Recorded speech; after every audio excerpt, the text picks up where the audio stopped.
Oi, pessoal do segundo, tudo bem? Estamos aqui de volta, falando agora do capítulo 10 de Geografia 1, sobre a questão da continuação do processo histórico da industrialização no Brasil. Esse capítulo também é um capítulo tranquilo, que vai dar sequência àquilo que a gente viu no capítulo 9, tá? Ele vai falar um pouquinho da questão de Getúlio Vargas, um pouquinho da crise de 1929 e quais foram as mudanças adotadas um pouquinho no mundo e um pouquinho no Brasil a partir dessa crise.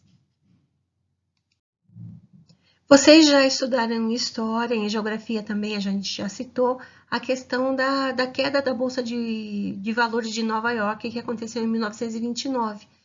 Essa crise, na verdade, que aconteceu nos Estados Unidos, abalou o mundo inteiro e o nosso país também. Na época, a base econômica do Brasil ainda era agroexportadora e principalmente a exportação de café. Aqui é produzida na região sudeste, nos estados de São Paulo e Rio de Janeiro. E essa queda, né, esse processo econômico afetou profundamente a produção cafeeira aqui no nosso país, principalmente aqui no estado de São Paulo.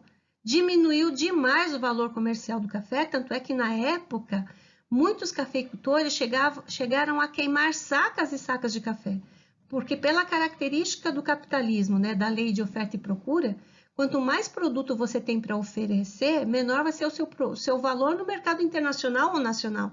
Então, a ideia era diminuir essa questão da oferta desse produto para diminuir também a questão da queda do valor. Mas não deu muito certo, né? Porque o mundo todo, né, estava em crise, então não tinha para onde exportar a questão do nosso principal produto. Então, essa crise de 29 abalou o Brasil, como o mundo inteiro, de uma forma muito intensa. E cada país teve que tomar as suas rédeas, né, de uma produção ou de fatores que tinham que ser mudados para que a economia interna voltasse a crescer. E dentro do Brasil, nesse período, em 1930, Getúlio Vargas se tornou presidente do Brasil. E a gente vai esclarecer algumas técnicas, né, algumas atribuições que ele fez para melhorar essa situação interna. Mas quais eram as características que nós tivemos de uma maneira geral dentro do Brasil nesse período? O aumento do êxodo rural, as pessoas saindo do campo e vindo para a cidade, claro, as pessoas que trabalhavam na agricultura, com a queda da exportação do café e de outros produtos que também eram exportados, né? Não vamos falar só da região sudeste, vamos falar da região nordeste que exportava cana-de-açúcar, exporta até hoje, algodão, cacau, vamos falar da exportação do látex lá, das drogas do sertão na região da Amazônia. Então, o Brasil como um todo, ele foi acometido por essa crise, né? Então, as pessoas que estavam perdendo seu emprego na zona rural, porque não tinha mais a questão do aumento da produção ali agrícola, começaram a vir para as cidades a busca aí de um emprego nas primeiras indústrias que estavam começando a surgir.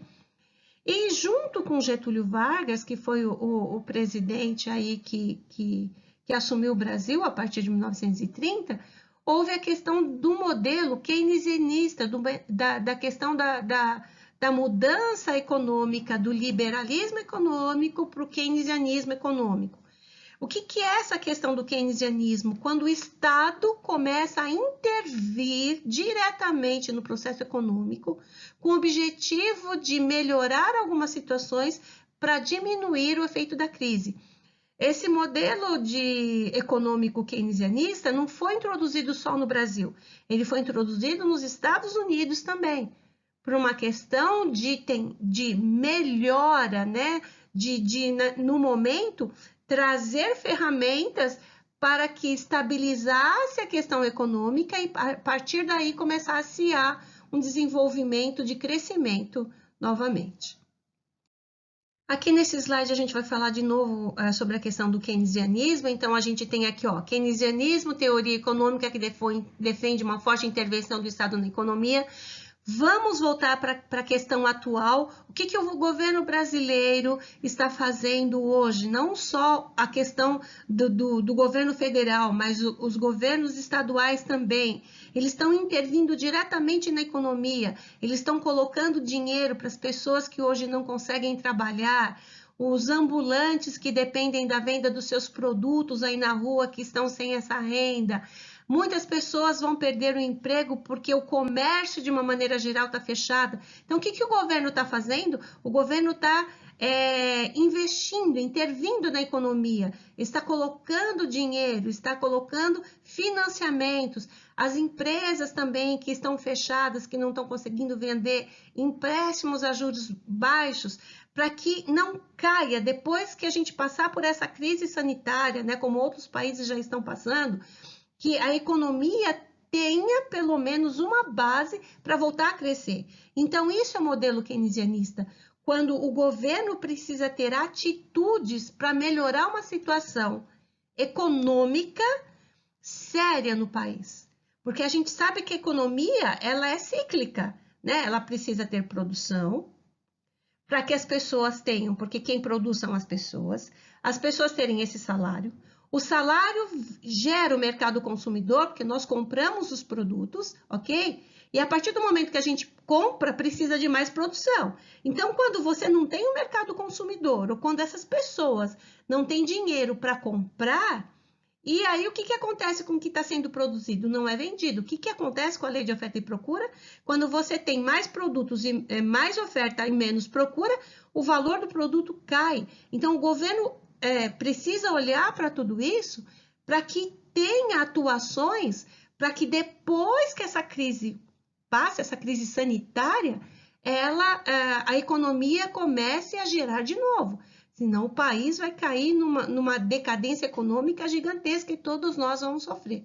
E uma outra coisa interessante que eu quero dizer para vocês, olha a associação aí. A gente está falando de uma crise de saúde, numa questão de saúde, e a economia intimamente ligada a isso. Então, nada no mundo hoje é isolado. Uma coisa afeta a outra, tá? Nos Estados Unidos, houve a questão do New Deal, que foi aí também todos os processos liderados pelo governo estadunidense para melhorar a sua economia. Então, essa ideia keynesianista veio dos Estados Unidos. E no Brasil, todas essas atuações foram feitas pelo Getúlio Vargas, que foi o presidente da época. O Getúlio Vargas, ele teve uma atuação muito importante na época, né?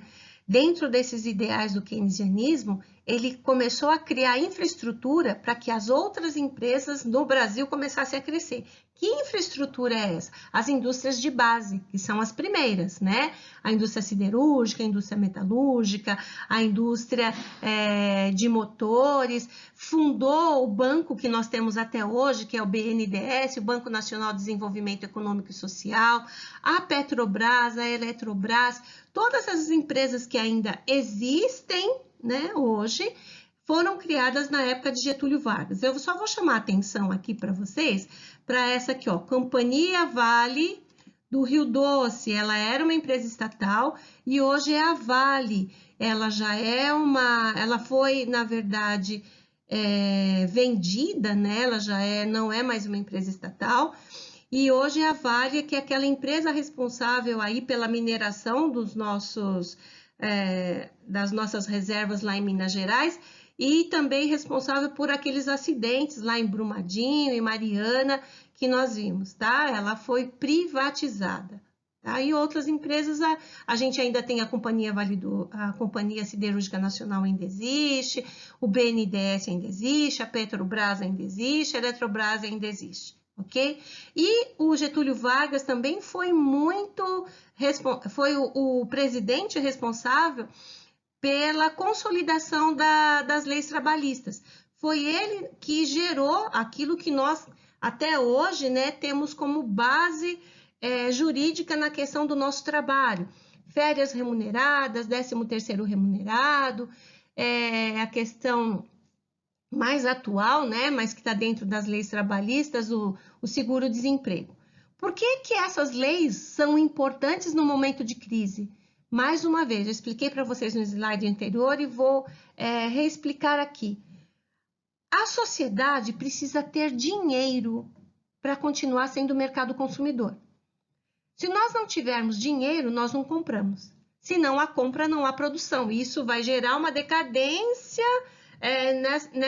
nessa questão econômica de produção, tá? Então, quando você tem em dezembro um 13º salário, isso é estratégico. Por que em dezembro? Porque dezembro tem o Natal. E se tem o Natal e a gente tem um salário maior, o 13º salário nada mais é do que um valor de salário mensal que nós temos direito, começando, no Brasil a lei né, 2 parcelas. Até final de novembro, 50% de uma parcela e até dia 20 de dezembro, os outros 50%. Por que isso? Porque no Natal nós compramos presentes, então é um dinheiro a mais que você tem para gastar, para esse dinheiro ser inserido na economia, para que essa economia cresça. O seguro-desemprego, por que ele é interessante? Porque quando você fica desempregado, se é um país, né, que você sai do emprego hoje, daqui a um mês você está empregado de novo, tudo bem. Mas se é um país onde as condições de oferta de trabalho são difíceis, às vezes a pessoa fica 4, 5, 6 meses sem trabalho. E às vezes é um chefe de família que sustenta 4 ou 5 pessoas atrás dele. Então, se essa pessoa não tem um meio de sustentar, então esse mercado consumidor vai ficar com um buraco de novo. Então, o seguro-desemprego ele vem para ajudar essa pessoa a continuar sendo mercado consumidor. Claro que tem uma questão social importante. Ele vai continuar comprando comida, ele vai continuar pagando seu aluguel, ele vai continuar pagando água e luz. Mas tem uma questão econômica toda por trás disso. Ele continua sendo responsável pelo crescimento econômico do país de uma maneira geral. E a mesma coisa o Fundo de Garantia por tempo de serviço, ou por tempo de trabalho. Na verdade, é um imposto que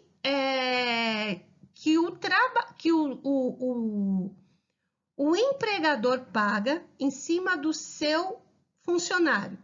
Todo mês ele deposita, se não me engano, no Brasil está em torno de 8% a 9% do salário, e isso é depositado numa conta em nome do funcionário na Caixa Econômica Federal. É esse banco que é responsável. Quando você é mandado embora sem justa causa, você tem o direito a pegar esse dinheiro como se fosse uma poupança. E esse dinheiro também te ajuda, você e a sua família, a se manter até você arrumar um outro emprego. Quando é que você não tem esse direito? Quando você pede a conta. Aí, assim, se você pediu a conta, aí a responsabilidade é toda sua. Tendo um emprego ou não tendo um emprego, não foi um empregador que te mandou embora. Foi uma decisão sua, tá? Então, só para vocês entenderem que as leis trabalhistas, elas foram criadas, claro, numa questão social e ajuda demais, né? Mas tem todo um processo econômico atrás dessas leis que foram geradas.